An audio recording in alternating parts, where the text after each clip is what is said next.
Mobil yang model begini adalah Avanza di generasi Dual VTI antara 2015 sampai 2021. Sebelum dia rusak benar-benar mati, dia biasanya memberi tanda, misalnya seperti mesin tersendat atau kadang berebet gitu, itu juga bisa jadi pertanda. Dan pas di momen-momen lebaran adalah banyak bengkel-bengkel dan toko spare part yang tutup. Dinginnya tiba-tiba hilang atau tidak berfungsi lagi, hanya angin yang keluar saja dinginnya hilang, itu bisa pertanda. Dan hati-hati ketika kita membawa kijang diesel guys, kijang diesel khususnya kijang kapsul, karena kijang diesel ini mempunyai atau memiliki penyakit khas.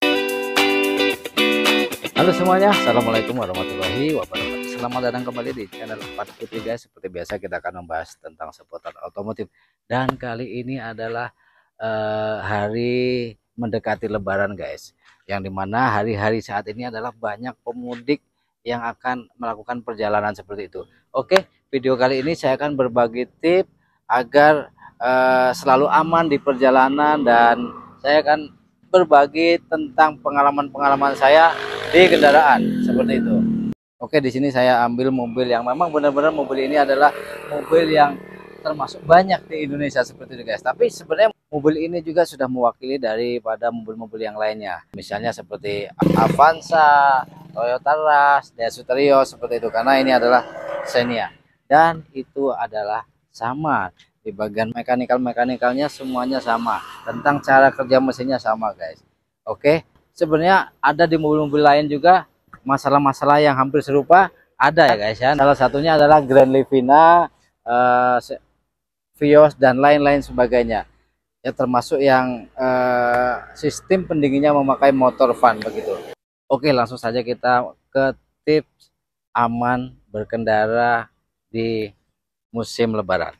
Oke, yang pertama, di samping kita berbadan sehat rohani dan jasmani, kita juga harus mempersiapkan diri ketika kita menjadi seorang pengemudi, harus memiliki SIM atau surat izin mengemudi guys. Dan itu harus masih berlaku, tidak mati ya, harus berlaku. Oke, yang kedua adalah STNK atau surat dokumen di bagian kendaraan yang akan membuat kita berkendara lebih nyaman di perjalanan. SIM dan STNK tidak bisa dipisahkan, karena kita tidak tahu di perjalanan akan terjadi sesuatu hal yang kita tidak inginkan, bisa saja terjadi. Makanya kalau kita sudah memiliki SIM dan surat mobilnya, STNK-nya masih berlaku, maka kita akan lebih mudah untuk mengurusnya, untuk mengurus masalah yang terjadi. Tapi mudah-mudahan sih aman. Oke. Yang ketiga, kita di bagian mesin, karena mobil-mobil yang semacam ini khususnya yang sudah berumur 5-10 tahun bahkan lebih, itu akan sering terjadi kerusakan-kerusakan yang biasanya tidak terprediksi. Salah satunya adalah ini mas.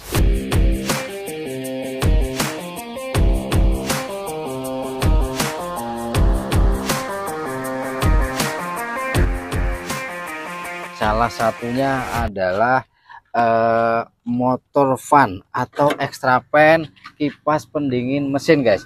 Dilihat ini mas, ini mas. Nah ini nih, kelihatan ya, ini ya. Nah ini adalah motor penggerak kipas pendingin seperti itu. Dan biasanya kerusakan ini tidak memberi aba-aba guys. Waktu kita berjalan, bahkan kadang-kadang di tol atau di jalan pas jauh dari perbengkelan, di kebun-kebun gitu, pas lewati hutan, bisa saja terjadi begitu. Dia mati, dan kalau kita tidak kontrol akan menimbulkan overheat, kemudian bongkar mesin, ngejam seperti itu. Makanya harus dipastikan lampu-lampu kontrol, indikator-indikator yang ada di speedometer harus nyala ya guys, karena di situ ada tanda-tanda ketika mesin kita mengalami kendala. Sebenarnya itu juga bisa dirasakan ketika dari, nanti saya jelaskan, tapi saya akan jelaskan ini dulu. Oke, jadi lebih baik kita membeli extra fan ketika kita mempunyai mobil yang sudah berumur 5-10 bahkan lebih, 5-10 tahun bahkan lebih begitu.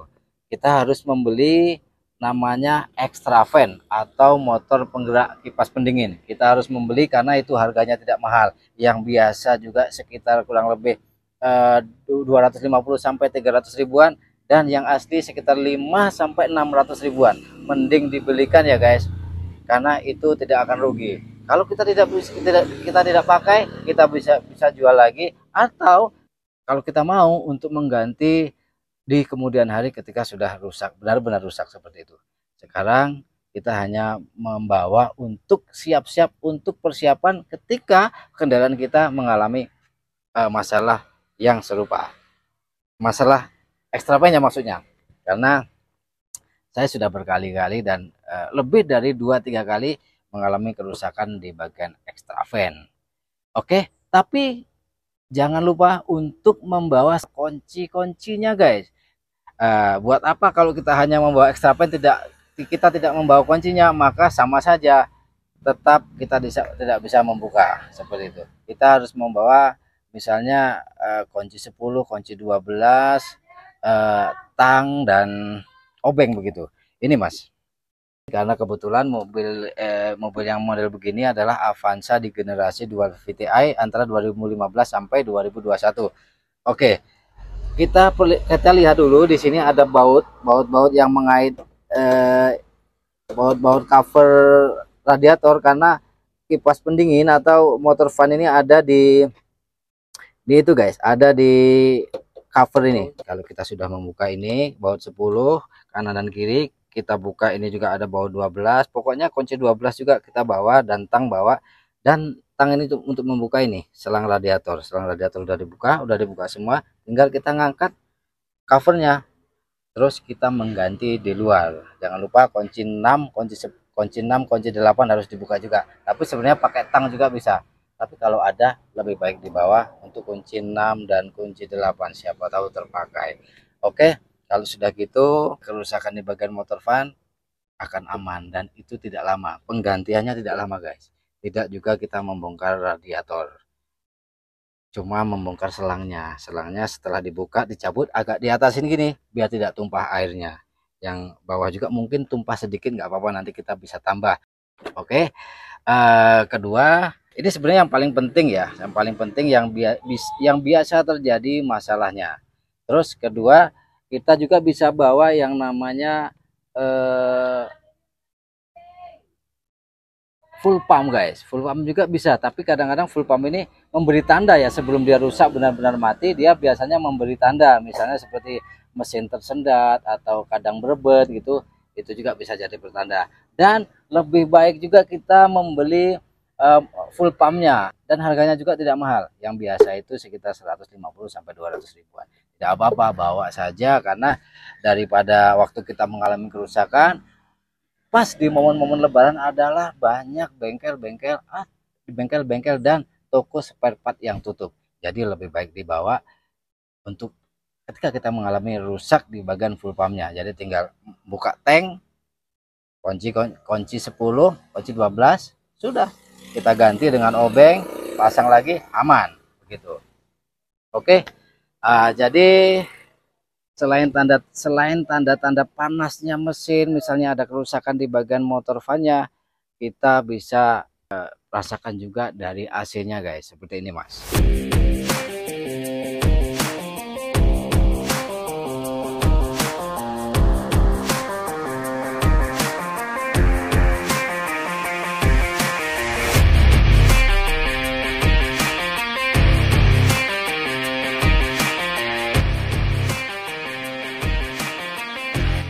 Ketika mengalami kerusakan itu kita bisa rasakan dari dinginnya AC guys. Jadi ketika kita berjalan terus kemudian AC-nya dinginnya tiba-tiba hilang atau tidak berfungsi lagi, hanya angin yang keluar saja dinginnya hilang, itu bisa pertanda dari panasnya mesin. Kalau kita terjadi yang demikian, langsung saja lihat bagian indikator. Kalau indikatornya masih normal, pasti dia menunjukkan bahwa mesinnya akan panas seperti itu. Bisa saja dari kipasnya mati, atau air radiatornya habis karena bocor, terkena masalah di perjalanan begitu guys. Nah, kalau bocor, kalau misalnya kipasnya masih normal, biasanya kalau hanya bocor di air radiator, kipasnya nggak berhenti mutarnya guys, mutar terus, itu nggak berhenti berhenti, itu bisa menandakan mesin panas karena air tidak ada, makanya dia tidak menemukan titik di mana harus berhenti di sekian derajat Celcius tertentu. Oke, selain itu untuk mesin dan part-part yang harus dipersiapkan harus di bawah begitu. Oke, untuk mobil-mobil yang seperti ini saya harap siapkan itu ya guys kalau mau perjalanan jauh. Tapi untuk tahun-tahun yang sudah agak tua ya, untuk tahun muda sih tidak perlu. Isi bensin aja sudah sampai kemana-mana. Dan jangan lupa untuk mengeceknya juga sebelum kita melakukan mudik, perjalanan lebaran. Kita harus cek di bagian seperti halnya rem, rodanya, pastikan semuanya aman, dan busing-busingnya, klakernya misalnya berbunyi, mending langsung diganti karena kalau ada kerusakan di jalan pasti akan repot. Oke, mungkin pembahasan di bagian mobil-mobil yang bermesin ECU sampai di sini saja. Untuk apa yang harus dipersiapkan mungkin itu saja sudah cukup. Dan untuk tahun-tahun tua guys, seperti mobil yang ini mobil Kijang tua ini ya, mobil Kijang tua ini sebenarnya masalahnya tidak ada guys. Dia tidak memakai full pump dan tidak memakai ECU dan tidak memakai yang namanya kipas pendingin seperti itu. Agak ditekatkan mas. Oke, dia mesin kipas pendinginnya sudah ikut mesin, jadi tidak perlu memakai motor fan atau extra fan seperti itu. Mesinnya berputar semakin kencang akan semakin dingin seperti itu. Dan paling kalau masih platina, kita beli aja platina guys, beli platina untuk persiapan kalau mengalami kerusakan platina ini ya. Ini adalah yang namanya platina. Kalau mau ganti jangan lupa kontaknya dimatikan dan akinya dicopot salah satu. Kalau enggak biasanya nyetrum guys dan kaget.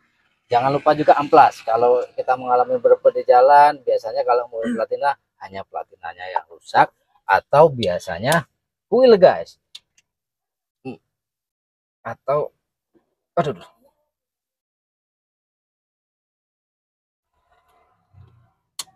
Atau biasanya kuil ini guys. Tapi kedua komponen ini kalau mau rusak biasanya memberi aba-aba dulu, memberi tanda ya.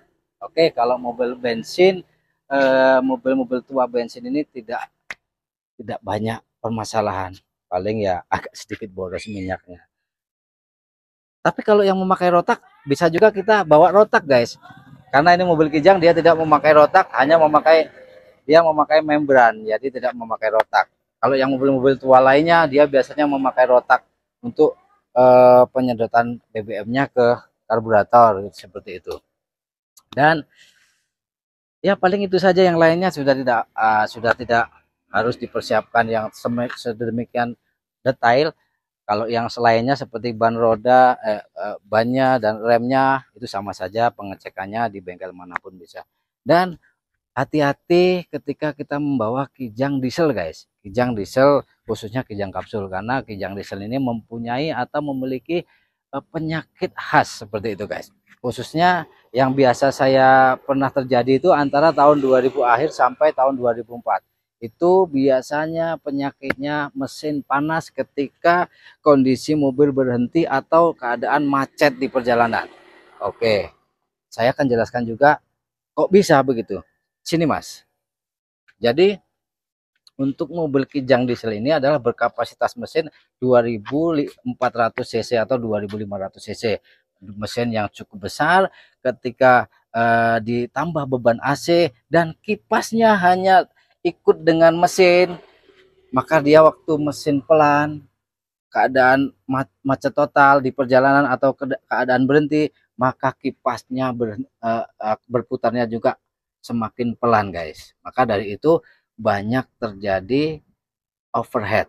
Tapi sebenarnya kalau Kijang, kalau kita mengerti, kita tidak lalai, ketika panas kita matikan sebentar mesinnya, yang penting tidak sampai habis airnya, tunggu beberapa waktu dia akan normal kembali. Dan kalau dia berjalan, posisi berjalan, dia juga akan normal kembali. Nggak tahu saya penyakitnya ada di mana, yang jelas di sini kita bisa menyimpulkan bahwa penyakitnya adalah kurangnya sistem pendingin. Makanya saya sarankan kalau kita memiliki Kijang diesel lebih baik ditambah yang namanya di sini mas, ditambah extra fan, kipas pendingin tambahan. Jadi tidak hanya mengandalkan kipas yang dari yang dari mesin ini ya guys. Nah, walaupun sudah diganti silikonnya, biasanya Kijang masih tetap seperti itu karena mungkin faktor usia dan saya rasa memang salah satu penyakitnya ya.